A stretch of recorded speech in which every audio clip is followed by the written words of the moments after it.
गेल खेला रे जुड़ धोखेबाज छान भर में चल गेली काके अकेला रे सीधा समझ तू दिल से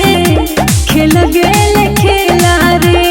रहले बंकुश होके ना हम सहबो कोनो सितम रहले बंकुश होके ना हम सहबो कोनो सितम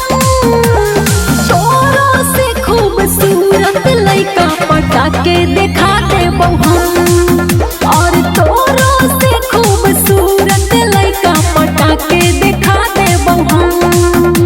पटा के देखा देबो पटा के देखा देबो म्यूजिक बाय निशान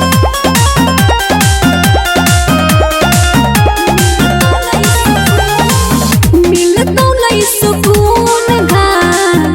हमरा से के छोड़ देनी रोशन काहे हाथ हमर धोके जोर धोखेबाज मिलतो नहीं सुकून घान हमरा से के छोड़ देनी रजनीश काहे हाथ हमर धोके सपनों में नहीं आई तो तोरा खुशबू सरगा सपनों में नहीं आई तो तोरा खुशबू सरगा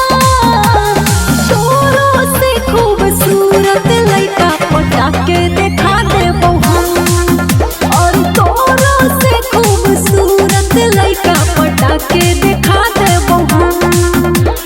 समझ ले रे धोखेबाज। शिवांशु रिकॉर्डिंग स्टूडियो बानावर, बिशुनगंज।